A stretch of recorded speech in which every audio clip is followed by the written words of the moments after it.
señores congresistas, y dándole la bienvenida a la congresista Marisol Espinosa, que ya hace buen rato que nos acompaña, a la congresista Ana María Choquehuanca. Sí, estamos en una mañana complicada porque los señores congresistas están trabajando en varias comisiones al mismo tiempo, sin embargo están participando activamente de esta sesión. El doctor Dancourt tiene solamente hasta la 1 de la tarde como máximo para acompañarnos, así que en las intervenciones que se hagan ahora les voy a pedir que seamos concretos y vayamos a las preguntas que correspondan para poder obtener el máximo beneficio de esta sesión. Congresista Ángel Neira, y estoy tomando nota de los señores congresistas que están pidiendo la palabra. Gracias, señora presidenta. Sí, vamos a ser más puntual y resaltando lo dicho por nuestros invitados. Por ejemplo, el doctor Oscar Dancourt, su lámina del gráfico 31, Perú empleo formal según el BCRP y el MEF, donde nos dice que la tasa de crecimiento del empleo formal, y gráficamente son cifras frías, no son hechos, prácticamente en caída libre en estos últimos meses. Está cayendo de 5.1, 4.6, 4.4 y 2.5. Eso estamos hablando de la tasa del crecimiento formal que está en caída. Pero, señora presidenta, voy a citar la primera ley de la termodinámica, ¿no? Que nos dice: la materia no se crea ni se destruye, se transforma. Entonces, ¿dónde va toda esa masa laboral que no es formal? Que los formales están sufriendo, cada vez está cayendo. ¿Dónde va esa masa? Que se llama la informalidad. Entonces, mi pregunta es si tienen estudios sobre esa parte de la materia que no se destruye ni se crea, sino se transforma de formal a informalidad, y que tiene dos dimensiones, o sea, que soportan esa informalidad. Falta de empleo, se genera empleo informal. Y lo peor, hay empleo ilegal, delincuencia, prostitución, droga. O sea, se transforma esa masa laboral que no tiene oportunidades porque no existen políticas de gobierno que impulsen eso. Y el otro es la economía de supervivencia, en vista de que no hay la economía, no rota, no circula, no hay flujo. Entonces, vemos que también, a como dé lugar, pasan de algún modo a la informalidad para la supervivencia. Entonces, si tuviera algún estudio eso para resaltar lo peligroso que es paralizar la economía con este adelanto de elecciones, que ya lo sentimos, sin el adelanto, solo por la falta de gobierno o de políticas, ya se está cayendo este tema. ¿Y qué sería cuando realmente creando más incertidumbre a los inversionistas? Y respecto al doctor Eugenio de Medina, es importantísimo que haya tocado el tema de la competitividad, porque eso está de moda en boca de este gobierno, Plan Nacional de Productividad y Competitividad. Ese es un cuento que ya lo tenemos ya desde hace unas décadas. En el año 2013 se pidió un préstamo al BID por $300 millones, justamente para impulsar la competitividad. Después 50 millones más, después 5 hasta del año último, en el año 2010, 2008, más o menos por ahí. 355 millones de dólares préstamo al BID, señora presidenta, y que hasta ahora estamos pagando, porque son 5 años de gracia, y hasta ahora lo estamos pagando. ¿Y cuáles son los resultados? Y ahora tenemos un plan nacional, volviendo a este cuento, pero esos 355 millones de dólares se fueron pura consultoría. El MES tiene ese cheque en blanco que gira y contratas y prácticamente son planillas doradas, ocultas, ¿no? Eso también es corrupción. ¿Ya? Y eso está evidenciado, porque esa investigación lo hicimos y eso está pendiente todavía. Entonces, y como decía el doctor Medina, los requerimientos básicos para la competitividad, institucionalidad, que ya lo ilustró claramente, infraestructura, entorno macroeconómico, salud y educación. En eso, ¿qué son? Son impulsores de factores, o sea, para mejorar la eficiencia, la productividad. O sea que si no tenemos estos factores que impulsan, entonces, ¿de qué plan de competitividad, de productividad vamos a hablar? Y los factores de innovación, peor que vamos a alcanzarlo a Corea, que ha corrido demasiado, porque ellos empezaron con el requerimiento básico. En conclusión, ¿usted considera, doctor Eugenio Medina, que yo, de mi punto de vista, es un fracaso total, fracaso absoluto de este gobierno en esos requerimientos básicos? Y la pregunta es, en su plan, ¿dónde dice el cómo va a salir de este hoyo que estamos cayendo? Y la pregunta es, ¿usted considera en estos aspectos, por intermedio de la presidenta, que el adelanto de elecciones va a dar un puntito, un indicador en estos requerimientos básicos? Gracias. Gracias, congresista Neira. Congresista Castro. Congresista Andrade también pidió la palabra. Sí, estoy tomando nota. Congresista Castro. Sí. Bueno, saludando a los expositores, creo que esta es una lección que todos lo tenemos que aprender.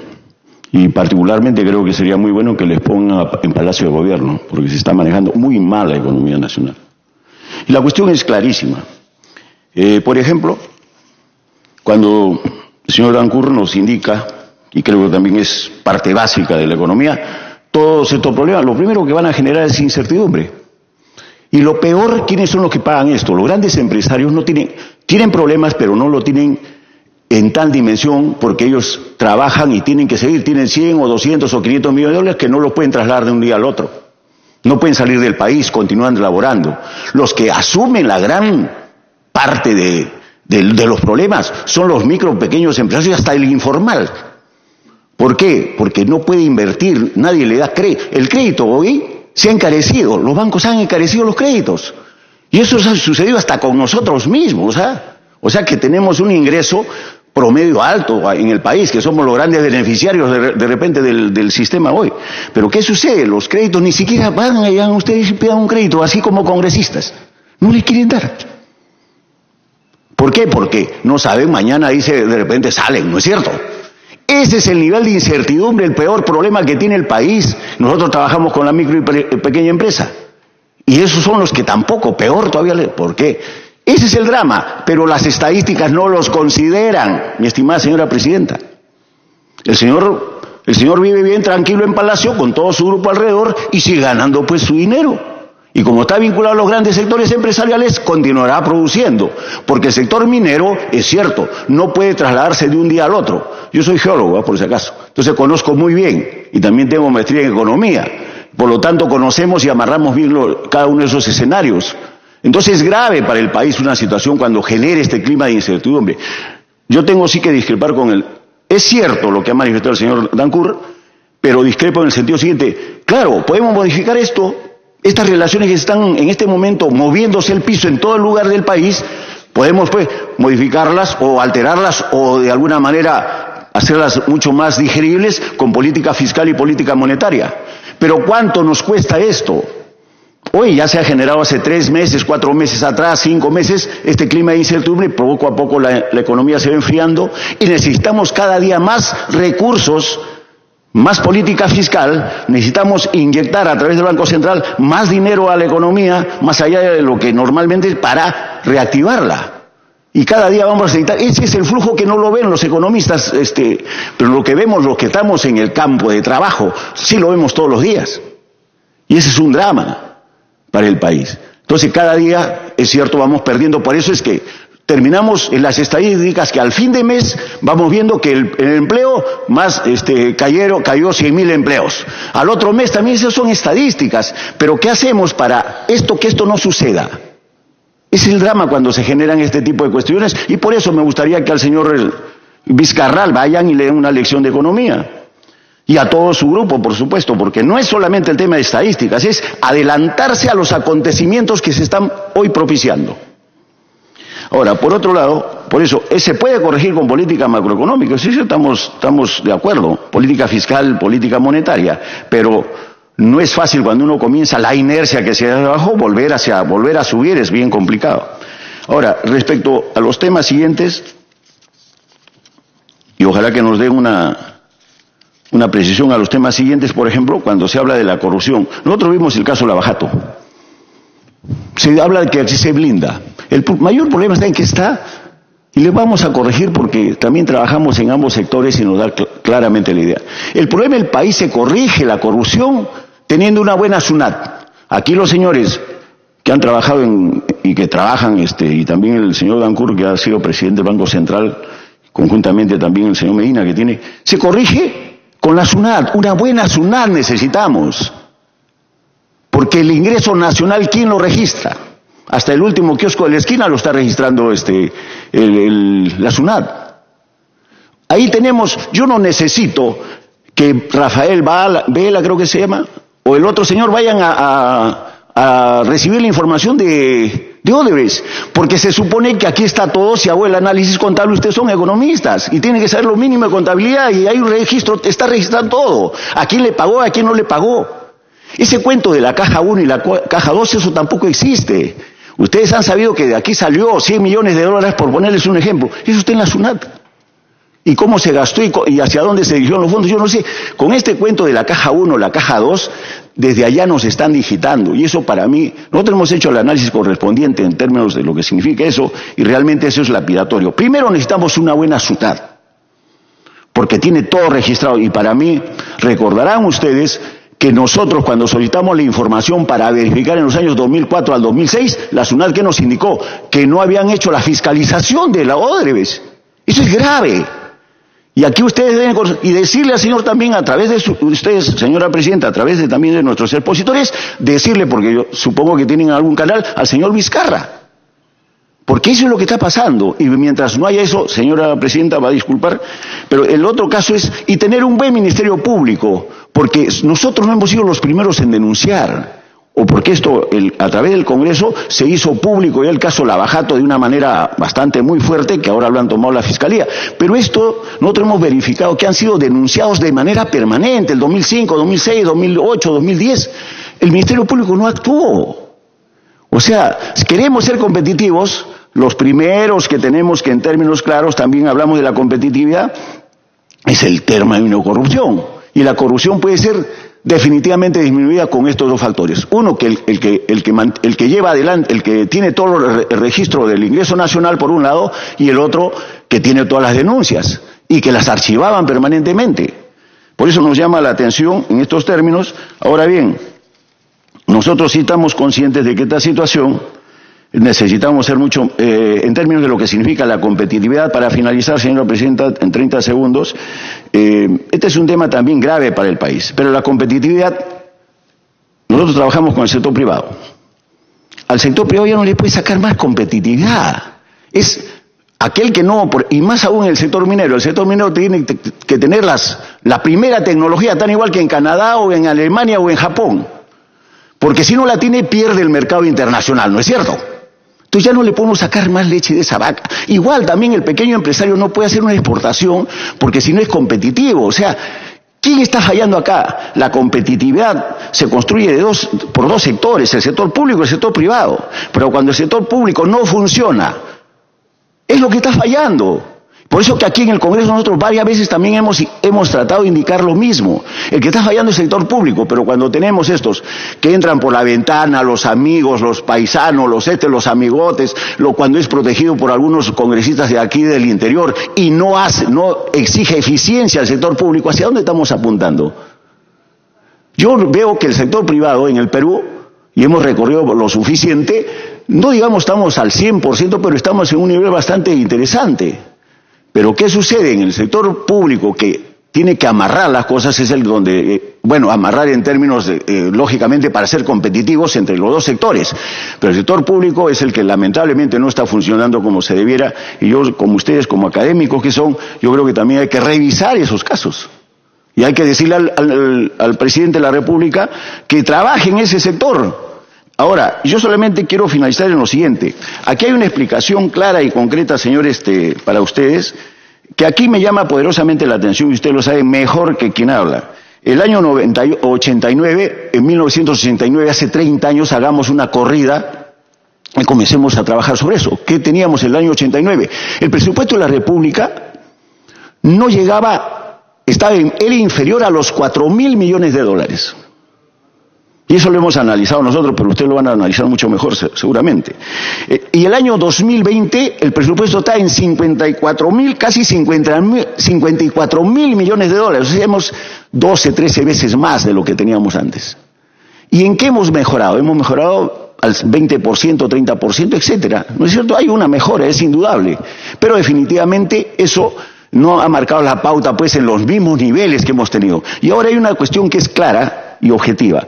El señor Medina nos habla de lo que ha pasado en China, por ejemplo, nos dice hace 30 años creció al 9.8. Yo sí creo que el Perú está en posibilidades de crecer, si trabajamos bien en el sector público. De repente no al 9.8, pero de una manera sostenida entre 6 al 7%. Pero dice aquí, hicieron una hidroeléctrica, me parece, que habló en los Alpes y de ahí llevaron hacia el otro lado, Mongolia. Entre un lado y otro hay por lo menos 3.000 o 4.000 kilómetros de distancia. Imagínense. Pero eso se llama redistribución del ingreso nacional, lo que hizo China. Porque gano por este lado y lo coloco hacia el otro lado. Y eso es lo que no está sucediendo aquí en el Perú, pues, mi querido amigo. El presupuesto nacional está muy mal. Discúlpeme, le estoy diciendo, porque no tenemos mayormente la oportunidad, la señora está preocupada, le vamos a dar pase. No, pero a través de la presidencia. A través de la presidencia le estoy diciendo, simplemente, a través de la presidencia, esto para mí es el drama del país. El tema de fondo está, mala distribución del presupuesto de la República. Buenos días o buenas tardes, muchas gracias señores, pero les agradecemos infinitamente porque esta exposición creo que nos abre los ojos a nosotros y ojalá que el Palacio de Gobierno también esté abriendo los ojos y el propio Ministerio de Economía y Finanzas. Muchas gracias. Gracias, congresista Castro. A los señores congresistas que están en la lista, el congresista Quintanilla, Costa, Becerril y Andrade, les voy a pedir, por favor, para poder aprovechar al doctor Dancourt, porque nos va a abandonar a la 1, que por favor centremos nuestras preguntas y abandonar en el sentido de verdad abandono, porque quisiéramos aprovechar sus conocimientos a fin de que respondan. Congresista Quintanilla. Gracias, señora presidenta. Brevemente, es cierto que la economía se está enfriando en el Perú, y ayer el doctor Julio Velarde dijo que había políticas anticíclicas en el plano monetario, pero que no las había en el plano fiscal. Un comentario sobre eso. Gracias. Gracias, congresista Quintanilla. Congresista Costa. Gracias, presidenta. Una primera pregunta de naturaleza conceptual. La diferencia entre la información que maneja el BCR y el MEF sobre empleo y la presentada por el doctor Dancourt del Ministerio de Trabajo, entiendo, ¿no?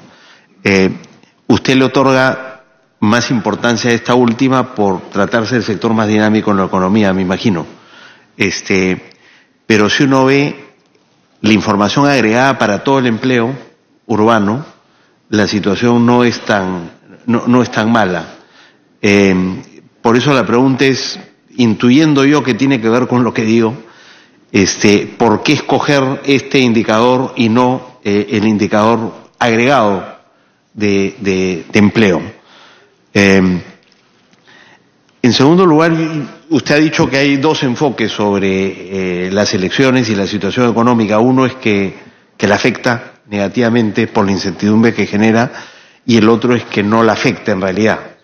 Que la economía igual está fría y que en todo caso la frialdad y la posible incertidumbre que generaría una elección podrían ser contrarrestadas por la política monetaria y fiscal.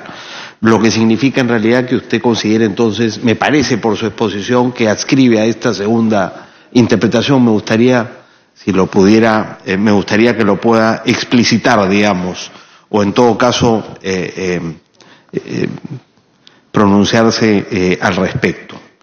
En tercer lugar, sobre la frialdad de la economía, de acuerdo a sus datos, podría, en el poco tiempo que tiene antes de irse, si nos podría ayudar a entender qué factores hay detrás de esto y de repente simplificando cuánto tiene que ver esto con las variables externas y cuánto con las internas. Y dentro de las internas, si se pudiera, ¿considera usted que la confrontación de poderes que hemos tenido desde el 2016 entre el Ejecutivo y el Legislativo. Eso tiene algo que ver, digamos, si lo interno tuviera algo que ver con este enfriamiento de la economía, este problema político y el problema de corrupción asociado al lavajato, ¿cuánto tendrían que ver? Porque entre lo interno se podría agregar, por ejemplo, el niño costero también. No sé, yo sé que es muy difícil cuantificar eso, pero si pudiera elaborar un poco nuestro invitado. Y por último, se ha mencionado el costo de oportunidad. Se ha mencionado ahora, de alguna manera, y se ha mencionado en la discusión acá en el Congreso, que una cosa es gastar lo que cuesten las elecciones del 2021 y otra muy distinta, gastarlas el 2020. Quisiera saber si usted, digamos, comparte esa opinión. Para mí, los recursos que gastaríamos en las elecciones del 2020 serían los mismos que gastaríamos el 2021, salvo que tengamos referéndum. Yo estoy de acuerdo que sería mejor evitar el referéndum en términos económicos. Pero no estoy de acuerdo con la idea de que cualquier gasto en elecciones tiene que ser comparado con la cantidad de hospitales que podemos construir, porque en ese caso entonces acabemos con las elecciones. Es la mejor forma de poder construir más hospitales, digamos. Entonces las elecciones también son importantes, garantizar un sistema político democrático y abierto es fundamental y eso cuesta dinero. Entonces, esas son mis preguntas, Presidenta. Gracias. Gracias, congresista Costa. Congresista Becerril. Gracias, Presidenta. En primer lugar, el señor economista Oscar Dancuar no ha deslindado completamente el tema de cómo afectaría el adelanto de elecciones respecto a continuar este mismo proceso sin adelanto de elecciones, porque manifestó en un momento dado de que ambas posibilidades, tienen sus bemoles y por lo tanto para mí no quedó claro esa parte. Yo quisiera repreguntar si es igual la incertidumbre que va a crear en los inversionistas el adelanto de elecciones o que se deseche esa posibilidad y continuemos en el Estado constitucional y de derecho que está actualmente el país. Respecto a lo último que manifestó el colega Gino Costa, quizás haya un problema de concepto o de repente no está muy claro esto. Lo que yo he entendido es que el presidente de la República está pidiendo un adelanto de elecciones 2020 hasta el 2021 y que el 2021 habría nuevas elecciones. O sea, eso es lo que está en ciernes. Entonces, si es así, tendríamos un referéndum, tendríamos un adelanto de elecciones 2019-2020 y otras elecciones el 2021. Entonces, y considerando $1.200.000 que cuesta cada proceso, sí, pues sería brutal en realidad, en consecuencia de todas las circunstancias que estamos rodeados en el tema de salud, en el tema de seguridad. Y acá yo creo que hay que ser consecuentes.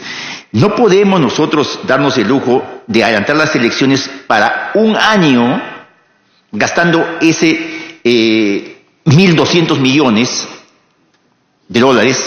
teniendo problemas tan graves como es, por ejemplo, la falta de incubadoras. Es inhumano, pues, que un gobierno haya dejado morir a niños prematuros, digamos, por falta simplemente de capacidad, o que en las farmacias actualmente los hospitales estén totalmente desabastecidas. Entonces yo creo que, ¿cuál es la razón finalmente? Yo quisiera entender, y ojalá que acá nos ayuden a entender, ¿cuál es en sí el problema por el cual el presidente Vizcarra quiere adelantar las elecciones? porque dice no hay entendimiento entre el legislativo y el ejecutivo. Bueno, pues, este organismo, vía su presidente, le ha tendido la mano. Ha habido un primer diálogo para superar estos problemas y el presidente de la República ha quedado en esa primera conversación que el diálogo va a continuar, pero no sabíamos que se refería al diálogo simplemente con las bancadas que piensan como él, las bancadas palaciegas, porque hasta ahora no ha habido un segundo diálogo. Digamos, ¿qué es lo que le quita el sueño al presidente? ¿Qué hace esa indolencia tan grande de gastar millones de dólares en un tema que simplemente se puede zanjar en una conversación, digamos, poniéndonos de acuerdo? Yo lamento mucho que el presidente, dejando de gobernar, esté pues en campaña política, yendo a todos los lugares a decir tienen que apoyar delante de elecciones. O sea, eso no es correcto, pues. O sea, con la plata de todos los peruanos va a hacer su campaña por algo que a él le interesa. Yo también quisiera preguntar que ¿cómo puede ser posible que se diga actualmente de que no hay un peligro de golpe de Estado? Si no solamente es el pedido delante de elecciones como se dio en los casos anteriores, es exactamente igual, en la reforma política y en la reforma judicial, donde se pone finalmente como condición la cuestión de confianza. ¿Y para qué la cuestión de confianza? Simplemente para que, pensando el presidente que el gobierno o que el legislativo le va a dar, o pensando que no le va a dar, entonces es un momento propicio para cerrar el Congreso. Yo creo, Presidenta, que lamentablemente estamos en un momento muy crítico, pero por un capricho, un empecinamiento, sin ningún fundamento del Presidente de la República. Gracias. Gracias, congresista Becerril. Muy breve, congresista Costa. Una precisión. Ha dicho que las elecciones costarían 1.200 millones de dólares. Según el doctor Medina, que ha traído unas cifras, las últimas costaron 100 y estas costarían 110 sin referéndum, ¿no? No, congresista Costa, permítame según las cifras que ha traído el doctor Medina, esas son las cifras. Nosotros hemos hecho esa estimación, justamente compartí con el doctor de Medina, a partir del presupuesto que han solicitado los organismos electorales para la ejecución del referéndum. Eso que incluso ya ellos estaban sobre una estructura montada electoral, que eran las elecciones regionales y municipales 2018, segunda vuelta. Entonces, eso ha costado cerca de 700 millones de soles, de acuerdo a las cifras que ellos han requerido como presupuesto adicional por el referéndum nacional 2018. El doctor de Medina traerá unas cifras a partir del costo por voto que están programadas. Según la información que ha traído el doctor de Medina, es que las elecciones generales del 2016 costaron 338 millones de soles. Eso es más o menos 100 millones de dólares. Y él estima que con el crecimiento poblacional, si no tenemos elecciones generales con referéndum, eso va a costar 110 millones de dólares. Está bien lejos de los 1.200 millones de dólares al que se refieren ustedes. Ahora, si hay referéndum, a lo mejor eso puede llegar a 150, 160 o eventualmente 200. Pero no a 1.200 millones de dólares. Claro. Ahora, sí, permítame, Presidenta, solamente precisar. Sí, doctor, al final, para que pueda responder todas las preguntas, estamos con el tiempo en realidad ya bastante avanzado. Así que, sí, congresista Andrade y finalmente, muy brevemente, congresista Mantilla. Gracias, Presidenta. Presidenta, este proyecto de ley que ha presentado el Ejecutivo dice que es para para terminar con la tensión política entre el Poder Legislativo y el Ejecutivo. Y también nos dice que sería el fortalecimiento institucional y la estabilidad económica y social del país a fin de sentar las bases de un crecimiento sostenido en los próximos años.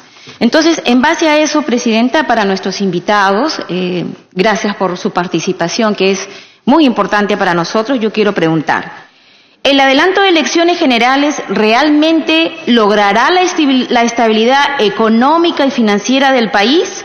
¿O por el contrario, el clima electoral normalmente genera inestabilidad económica? Otra pregunta, Presidenta. Un recorte en el mandato presidencial y congresal asegura cimentar las bases para un crecimiento económico sostenido en los próximos años? Y por último, ¿cuál ha sido el impacto a nivel económico y financiero de la propuesta de reforma constitucional presentada?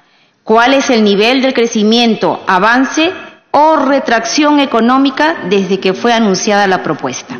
Gracias, Presidenta. Gracias, congresista Andrade. Congresista Mantilla, finalmente. Gracias, Presidenta. No quería tocar esta partecita de los presupuestos, pero yo no sé, con todo respeto, si el doctor Medina ha hecho los cálculos de los gastos de una presunta nueva elección con el nuevo sistema de primarias más generales, ¿no? Que va a quedar, no, es que el sistema actual es con primarias y generales. El sistema anterior ya no existe jurídicamente porque ya fue derogado. Entonces, si hablamos del nuevo proceso electoral, tenemos que hablar de las dos elecciones, primarias y generales, que va a ser un doble gasto. En segundo lugar, los plazos, ¿no? Porque acá ha venido el jefe de la OMPE, de la RENIEC y del Jurado de Elecciones, lo dijeron claramente: si se hace un referéndum nuevo, mínimo, y eso es lo que no están diciendo lamentablemente los congresistas que están a favor de esta iniciativa de la ley de elecciones, y el mismo presidente está errado, tiene asesores que lo están llevando a un error. O sea, el presidente de la OMPE dijo bien claro que se requería mínimo 90 días, ¿no? ¿Por qué? Porque en el último referéndum lo hicieron en 60 días porque tenían casi todo preparado, porque toda vez que coincidía con el tema de la segunda vuelta de alcaldes y gobernadores. Pero ahora no tienen nada armado, entonces tienen que partir de cero y necesitan mínimo 90 días para referéndum. Y para elección primaria y la general, 5 meses. O sea, ahí nomás son 8 meses, ¿ya? Más la preparación del nuevo padrón electoral, que incluye nacional y extranjeros, 2 meses. O sea, 8, estamos hablando de 10 meses. Y si hubiera una segunda vuelta para un probable presidente, hablamos de 12 meses. Más los resultados, todo, por lo menos 12, 13 meses. O sea, así esto lo hubiéramos aprobado en agosto, Presidenta, por el término suyo, definitivamente no alcanzamos. O sea, acá creo que se está vendiendo humo a la población y algunos parlamentarios están actuando de una manera irresponsable, porque no están diciendo la verdad, y el mismo Presidente de la República mal asesorado. Yo convengo con todos los congresistas y aquellos constitucionalistas que dicen que definitivamente estamos ante un golpe de Estado. Y acá la inseguridad jurídica que se crea es porque coincidentemente esto mismo de adelanto de elecciones se ha practicado en Venezuela, con Hugo Chávez y también con Nicolás Maduro. No les cae bien un parlamento, adelanto elecciones. No les cae bien, adelanto elecciones. Y así van a pasar adelanto tras adelanto. Ese es el riesgo, ¿no? ¿Qué pasaría, por ejemplo, si se elige un nuevo presidente, un nuevo parlamento, y al nuevo presidente tampoco le gusta el nuevo parlamento? Con la presión de que la cuestión de confianza, con el cierre del Congreso, van a estar nuevamente eligiendo Congreso tras Congreso. Entonces, ese es el riesgo que se corre, Presidenta. Ese es el riesgo, que no lo quieren ver. Entonces, no podemos caer a ese juego maquiavélico que le hace daño a la seguridad jurídica de un país. Tanto nos hemos esforzado por conseguir cierta estabilidad, recuperar estabilidad económica, política y jurídica, para tirarlo todo por la borda poniendo en riesgo. Ese es el riesgo, Presidenta. Ese es el temor que existe en un inversionista, porque un inversionista es un factor principal de la economía, la seguridad jurídica. Entonces, tener un país donde las normas o las constituciones las cambian a cada momento, ¿quién va a querer invertir? Porque esto va a generar un mal precedente. Pésimo precedente para el país, que bajo amenaza, bajo coacción, estemos teniendo que aprobar iniciativas que son riesgosas para el país. Muchas gracias. Gracias, congresista Mantilla. Doctor Dancourt, agradeciéndole además por la paciencia y por haber excedido el tiempo del cual usted nos había ofrecido participar. Doctor. Gracias. Voy a tratar de contestar en conjunto y no cada una